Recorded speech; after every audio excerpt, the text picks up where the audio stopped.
Hi friends, welcome to my channel. நான் இந்த video எப்போ எடுத்தது அப்படின்னு பார்த்தீங்கன்னா, நியூ இயர் அன்னைக்கு எடுத்தது. நியூ இயர் அன்னைக்கு கோயிலுக்கு போனது தான் நான் வீடியோவாக எடுத்து போட்டிருக்கேன். நாங்கள் ஒரு 3 கோயிலுக்கு போனோம்.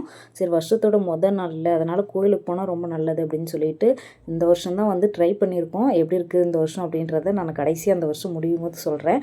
நாங்கள் முத போன கோயில் எங்கே அப்படின்னு பார்த்தீங்கன்னா, கோயம்புத்தூரில் ஈச்சனாரி விநாயகர் கோயிலுக்கு தான் போயிருந்தோம். வருஷத்தோட மொதல் நாளுன்றதுனால பயங்கர கூட்டமாக இருந்துச்சு. எங்களோட இஷ்ட தெய்வம் அப்படின்னு பார்த்தீங்கன்னா அது விநாயகர் தான். அதனால தான் இந்த வருஷத்தோட மொதல் நாள் முதல்ல நாங்கள் விநாயகர் பார்க்கலாம் அப்படின்னு சொல்லிட்டு கிளம்பிட்டோம். பார்த்துட்டு வெளியே பார்த்தீங்கன்னா நிறைய புதுக்கார் பூஜை போடுறதுக்காக கொண்டு வந்து நிறுத்தியிருந்தாங்க. எந்த கோயிலுமே இவ்வளோ புதுக்கார் பூஜைக்காக கொண்டு வந்து நிறுத்தி நான் பார்த்ததில்லை. இந்த கோயிலில் அவ்வளோ புது காரு வண்டி அந்த மாதிரி நிறைய பூஜை போடுறதுக்கு வெளியே நிறுத்தி வச்சுருந்தாங்க. விநாயகர் கோயிலேருந்து கிளம்பும் போது டைம் என்ன அப்படின்னு பார்த்தீங்கன்னா 1:30 ஆயிடுச்சு. அதுக்கப்புறம் நாங்கள் போனது தான் பட்டீஸ்வரர் கோயில். அங்கே போய் பைக் பார்க் பண்ணிவிட்டு உள்ளே போனோம். ஆனால் அவங்க க்ளோஸ் பண்ணிட்டாங்க. திரும்ப 3:30 தான் ஓப்பன் அப்படின்னு சொல்லிட்டாங்க. டைம் இன்னும் 1 ஹவர் இருந்துச்சு. நாங்கள் 2:30க்கு போயிருந்தோம். டைம் 2:30 ஆனதுனால பசி ஆயிடுச்சு. சரி, அந்த 1 ஹவர் பிரேக்கில் நம்ம போய் சாப்பிட்டு வந்துடலாம் அப்படின்னு சொல்லிட்டு பக்கத்துலேயே 2 வெஜ் ஹோட்டல் இருந்துச்சு. அங்கே தான் சாப்பிட்றதுக்கு உட்காந்துருக்கோம். நியூ இயர் அன்னைக்கு ஃபுல்லாகவே கடையில் தான் சாப்பிட்டோம். காலையிலையும் வீடு க்ளீன் பண்ணுறதுனால கடையில் தான் வாங்கிட்டு சாப்பிட்டு அப்புறம் கோயிலுக்கு கிளம்பி போனோம்.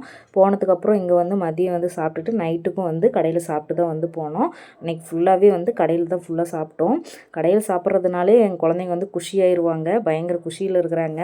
கடைசியாக சாப்பாடு வந்துடுச்சு. ஒரு சில ஹோட்டல்லாம் பார்த்துட்டிங்கன்னா சாப்பாடு அன்லிமிட்டட் சொல்லுவாங்க. ஆனால் குழந்தைக்கு கொடுக்கக்கூடாது, ஒருத்தர் தான் சாப்பிட்ணும் அப்படின்னு சொல்லுவாங்க. ஆனால் இங்கே அந்தமாதிரி ரூல்ஸ்லாம் இல்லை. அதனால் சாப்பிட்டு முடிச்சுட்டு கோயிலுக்கு வந்தோம். டைம் பார்த்திங்கன்னா 3 o'clock ஆயிடுச்சு. 1/2 hour இருந்துச்சு.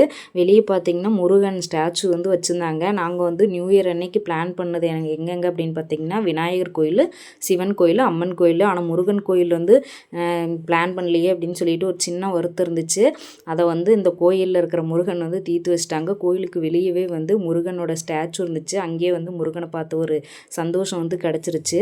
நியூ இயர் அன்னைக்கு பிரதோஷ நாள். அது மட்டும் இல்லாமல் நியூ இயர் அன்னைக்கு வியாழக்கிழமையும் வந்ததுனால அது குரு பிரதோஷம் அப்படின்னு சொல்லி சொன்னாங்க. அது ரொம்பவுமே ஸ்பெஷலான ஒன்று. அன்றைக்கி சிவன் கோயிலுக்கு போய் வழிபாடு செய்கிறது ரொம்பவுமே ஸ்பெஷலான ஒன்று. அங்கே போய் சாமி கும்பிட்டதுக்கு அப்புறமா நாங்கள் வந்த கோயில் தான் பார்த்திங்கன்னா கோணியம்மன் கோயில். நாங்கள் போன இந்த 3 கோயிலுமே ரொம்ப பழமையான ரொம்ப சக்தி வாய்ந்த கோயில் அப்படின்னு சொல்லிட்டு நாங்கள் படித்தோம். அதனால் ஒரு மனசுக்கு திருப்தியாக நியூ இயர் அதை செலிப்ரேட் பண்ணது மனசுக்கு ரொம்ப சந்தோஷமாக இருந்துச்சு. நியூ இயருங்கிறதுனால எல்லா கோயில்லையுமே பயங்கர கூட்டமாக இருந்துச்சு. நிம்மதியாக 3 கோயில்லையும் சாமி பார்த்துட்டு இப்போ நாங்கள் கிளம்பிட்டோம். இந்த வீடியோ உங்களுக்கு பிடிச்சிருந்துச்சின்னா லைக் பண்ணுங்கள், ஷேர் பண்ணுங்கள், கமெண்ட் பண்ணுங்கள். நீங்கள் நியூ இயருக்கு எந்த கோயிலுக்கு போனீங்கன்னு கமெண்ட் பண்ணுங்கள்.